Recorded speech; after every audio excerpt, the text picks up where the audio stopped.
નમસ્કાર મિત્રો, વિડીયોમાં તમારું સ્વાગત છે। જી હા મિત્રો, અત્યારે હાલના મોટા અને મહત્વના સમાચાર સામે આવી રહ્યા છે। તો મિત્રો, સમાચારમાં વાત કરીએ તો રાજકોટમાં રોગચાળો વકર્યો। ગાંધીનગર બાદ હવે રાજકોટમાં પણ રોગચાળો વકર્યો છે। ગયા મહિને ઇન્દોરમાં દૂષિત પાણી પીવાથી 15 લોકોના મોત થયા હતા અને 2800થી વધુ લોકો બીમારીનો ભોગ બન્યા હતા। હવે આ સ્થિતિ ગુજરાતના પાટનગર બાદ હવે રાજકોટમાં ઊભી થઈ છે।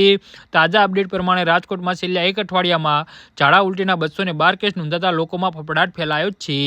તો ગુજરાતમાં ઠેર ઠેર રોગચાળો મજા મૂકી છે। ગાંધીનગર, અમદાવાદ, સુરત બાદ હવે રાજકોટમાં પણ રોગચાળો વકર્યો છે। મળતી માહિતી પ્રમાણે રાજકોટમાં છેલ્લા એક અઠવાડિયાથી ઠેર ઠેર લોકો બીમારીનો શિકાર બની રહ્યા છે। ગાંધીનગર બાદ રાજકોટમાં ઇન્દોરવાળી સ્થિતિ દેખાઈ રહી છે।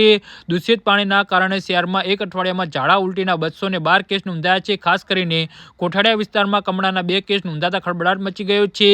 રાજકોટ મનપાની ટીમે તાબડતોડ કોઠાડિયા વિસ્તારની સોસાયટીઓમાં ચેકિંગ હાથ ધર્યું છે। પ્રાણીજન્ય અને મચ્છરજન્ય રોગચાળા દ્વારા ઊભા થતા જાહેર આરોગ્ય પડકારને પહોંચી વળવા માટે રાજકોટ નગરપાલિકા દ્વારા તમામ સ્તરે ઘનિષ્ઠ પ્રયાસો કરી રહ્યા છે। આરોગ્ય વિભાગ દ્વારા મચ્છરની ઘનતા વધુ હોય તેવા વિસ્તારોમાં vehicle mountain fogging machine fogging કામગીરી કરવામાં આવી રહી છે।